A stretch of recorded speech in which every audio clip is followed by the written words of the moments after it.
নমস্কাৰ বন্ধুসকল, সকলোলৈ মোৰ হোম কিচেন ব্লগ চেনেলটোলৈ স্বাগতম জনাইছোঁ। আজি কেইবাদিনো মই ভিডিঅ' দিয়া নাই, কেইবাদিনৰ অন্তৰত মই ভিডিঅ' বনাইছোঁ। তো আজি মই বনাব লৈছোঁ মটৰ পনীৰ। তো তাৰ কাৰণে লৈ লৈছোঁ অলপমান পনীৰ লৈছোঁ, অলপমান কেঁচা মটৰ লৈ লৈছোঁ আৰু মিডিয়াম চাইজৰ দুটা বিলাহী লৈছোঁ, অলপমান পিঁয়াজ কাটি লৈছোঁ।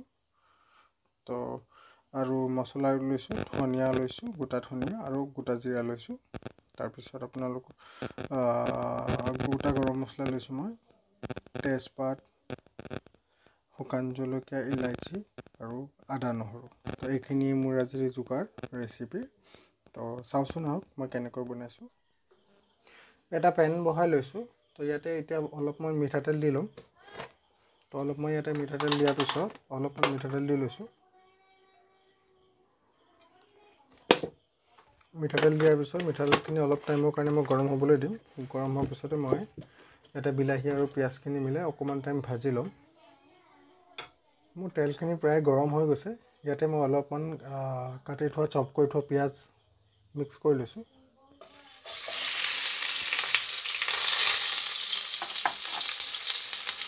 অলপমান চপ কৰি থোৱা বিলাহী এড কৰি দিম।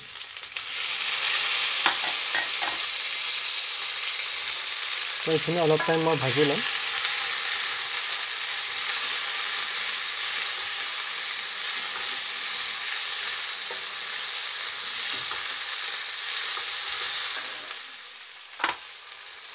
এইখিনি ভাজি থাকোঁতে অলপমান মই গোটা জিৰা ইয়াতে এড কৰি দিম।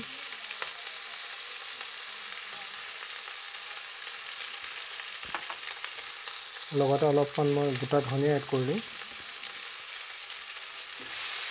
এইখিনি অলপ টাইম ভাজাৰ পিছত প্ৰায় 5 মিনিটমান অলপমান ল' ফ্লেমত ভাজাৰ পিছত ঠাণ্ডা কৰি এটা মিক্সি বাতিত দি পেলাই ধুনীয়াকৈ এটা পেষ্ট বনাই ল'ম। মছলাখিনি ভাজাৰ পাছত মই এনেকৈ এটা মিক্সি বাতিত গোটেইখিনি ট্ৰান্সফাৰ কৰি ল'লোঁ। এইখিনি এটা নৰ্মেল এটা পেষ্ট বনাই লওঁ। পেষ্ট বনোৱাৰ পিছত মই আকৌ বাকীখিনি ষ্টেপ ষ্টাৰ্ট কৰোঁ। কেৰাহীখনত আকৌ মই অলপমান মিঠাতেল দি পেলাই গৰম হ'বলৈ দিছোঁ, যাতে মই মছলাখিনি যিখিনি মই পেষ্ট কৰি লৈছিলোঁ সেইখিনি মই ভাজি ল'ম। মোৰ তেল গৰম হৈ গৈছে। ইয়াতে মই অলপ কাটি থোৱা অকণমান পিঁয়াজ দিছোঁ, দুটা তেজপাত দিছোঁ, এক টুকুৰা দালচেনি দিছোঁ আৰু অকণমান গোটা গৰম মছলা দিছোঁ। তো এইখিনি দি অকণমান মিক্স কৰি ল'ম। যিহেতু মই পেষ্টত পিঁয়াজ অলপ সৰহকৈ দিছোঁ, বিলাহী আৰু যিখিনি পিঁয়াজৰ পেষ্ট আছিল, সেইকাৰণে ইয়াতে অলপ পিঁয়াজ কমকৈ দিছোঁ। তো এইখিনি দিয়াৰ পিছতে মোৰ অলপ কালাৰ আহি গৈছে। তো ইয়াতে মই এতিয়া মোৰ যিখিনি পেষ্ট আছিল পেষ্টখিনি এড কৰি দিওঁ।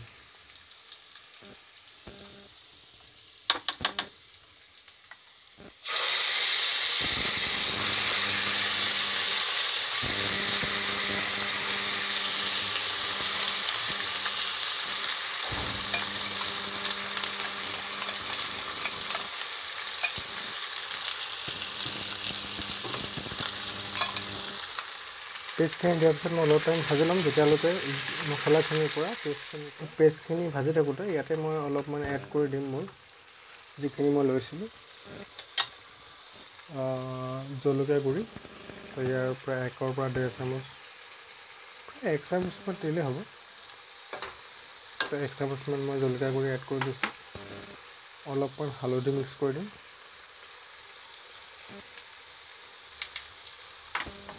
আৰু যিখিনি মই লৈছিলোঁ এইখিনি মোৰ আদা নহৰু আৰু গোটা মছলা পেষ্ট একেলগে বনাই লৈছিলোঁ।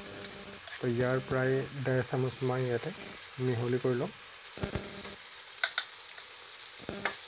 মিহলি কৰি ভালদৰে অলপ টাইমৰ কাৰণে ভাজি ল'ম, যেতিয়ালৈকে আদা নহৰু কেঁচা গোন্ধটো নাযায়, তেতিয়ালৈকে মই অকণমান টাইম ভাজিম। যিখিনি মই বিলাহী আৰু পিঁয়াজ একেলগে পেষ্ট কৰি ভাজিছিলোঁ মছলা দি পেলাই, তো সেইখিনিৰ পৰা মোৰ তেল ওলাব আৰম্ভ কৰিছে। তো এইখিনি সময়তে মই ইয়াতে যিখিনি মোৰ কেঁচা মটৰ আছিল, তো এইখিনি মই ইয়াতে এড কৰি আৰু অকণমান টাইম ভাজি ল'ম।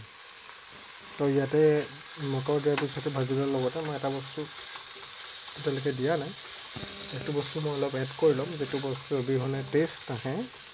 তো আপোনালোকে বুজি পাইছে নিশ্চয়। মই নিমখ দিয়া নাছিলোঁ, এতিয়া মই অলপমান ইয়াতে নিজৰ হিচাপত নিমখ দি লৈছোঁ। তো আপোনালোকৰ নিজৰ হিচাপত নিমখ দিব। তো এইখিনি মটৰখিনি আৰু প্ৰায় 2-3 মিনিটমান মই ভাজি ল'ম।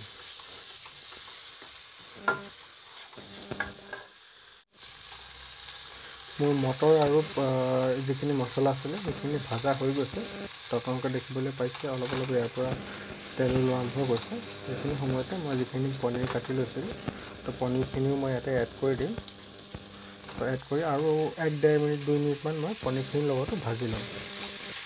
তো যিহেতু মই পনীৰখিনি ফ্ৰাই কৰি দিয়া নাই, বহুতো ফ্ৰাই কৰি দিয়ে, তো মই এনেকৈ দিছোঁ। তো এনেকৈ দিলে অলপ বেছি সোৱাদটো হয়, সেইকাৰণে মই এনেকৈ দিছোঁ। তো প্ৰায় 1 পৰা 2 মিনিট সময় মই এনেকৈ ভাজি লৈ যাতে মই গ্ৰেভি হিচাপত মই পানী এড কৰিম।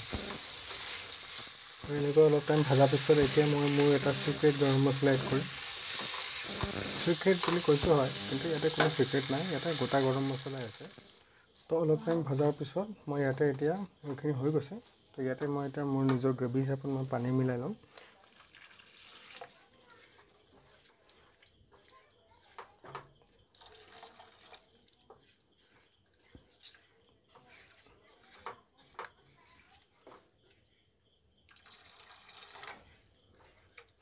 প্ৰায় আৰু এনেকৈ 10 মিনিটমান ৰখাৰ পিছত মোৰ ৰেডি হৈ যাব মটৰ পনীৰ। তো কেনেকৈ আপোনালোকে চাই থাকক তো আগলৈকে।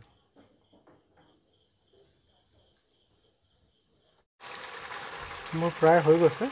তো ফ্লেভাৰৰ কাৰণে ইয়াতে মই 1-2 চামুচমান ঘি এড কৰি দিম। তো আপোনালোকে ঘিটো দিলে অলপ ফ্লেভাৰটো ভাল হয়, সেইকাৰণে মই 1 চামুচমান ইয়াতে ঘি এড কৰি দিছোঁ। তো ঘিটো দিয়াৰ পিছত প্ৰায় 1 মিনিটমান গেছটো ষ্টিমত ৰখাৰ পিছত মই এইটো অফ কৰি নমাই ল'ম। তো ইয়াতে মোৰ ৰেডি হৈ গৈছে মটৰ পনীৰ।